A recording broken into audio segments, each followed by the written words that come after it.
Buenas, yo soy Derek y vengo a exponerles sobre los capacitores o condensadores. ¿Qué es un capacitor? Un capacitor es un componente electrónico pasivo, es decir, que no alimenta el circuito. La función del capacitor es almacenar todas las energías eléctricas. ¿Cómo está formado? El capacitor está formado por dos láminas conductoras y el dieléctrico, que está ubicado en el medio y lo separa. Las láminas conductoras tienen las mismas tensiones pero diferentes polaridades. ¿Eso qué significa? Que tiene una lámina positiva y otra negativa, lo que lleva a que los electrones estén siempre en constante movimiento.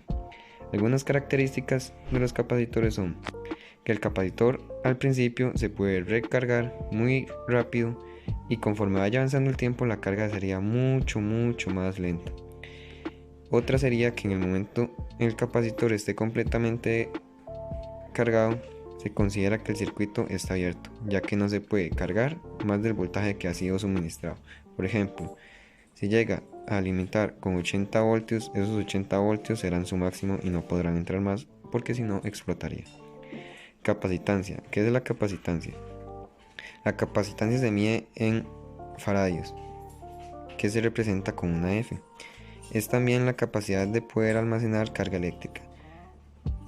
El símbolo sería C. La constancia de tiempo se representa así como está mostrado en el video con una T.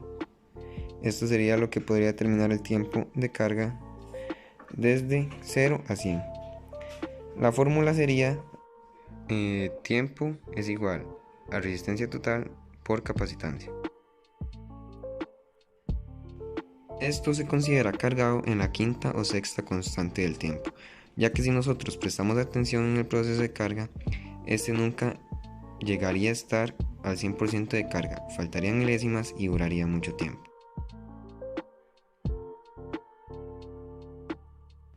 Porcentaje de carga. Su fórmula es Euler menos constante de tiempo. Un ejemplo sería constante de tiempo 1 igual a Euler menos 1 por 100 menos 100, que ese sería el resultado 63,25%, y así sería con las demás, el mismo procedimiento, y recordemos que en la constante 5 sería 100 porque ya no tendríamos más, ese sería el máximo. Así se representaría de forma gráfica lo que acabamos de ver. Esto nos ayudará en lo siguiente. Estos serían los pasos para resolver la carga y descarga de un diagrama.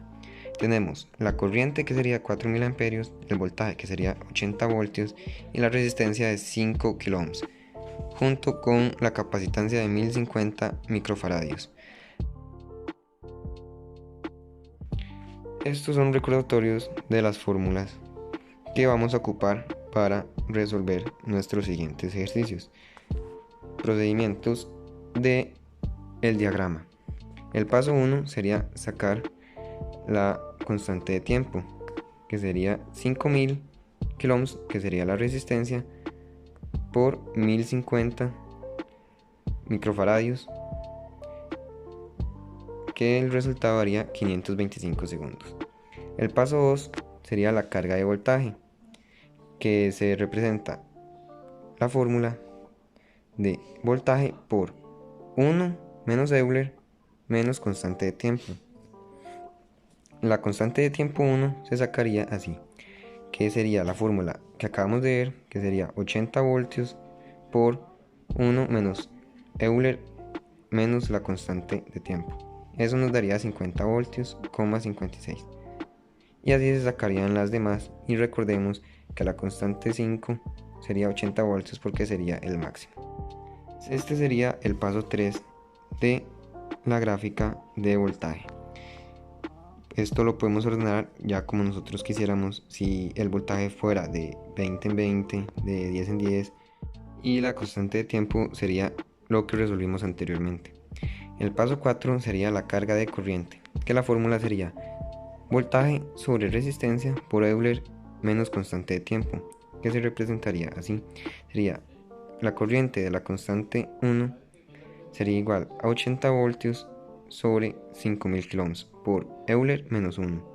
El resultado sería 58,86. Como podemos ver, así se resuelven las demás, pero con la constante de tiempo de cada una de ellas. Y el paso 5 sería representar lo que vimos anteriormente en la gráfica, que quedaría así.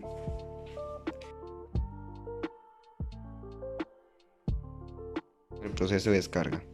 La fórmula para la descarga de voltaje sería voltaje por Euler menos constante de tiempo. Aquí la fórmula cambia.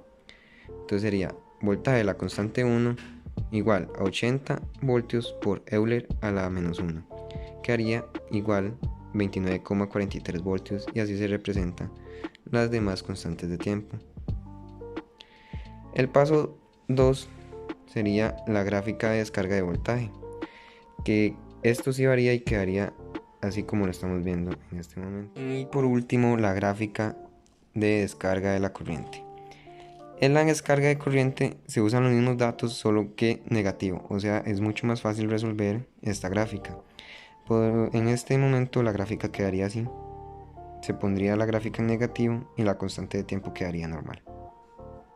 Muchas gracias por su atención y espero les haya quedado muy claro este tema.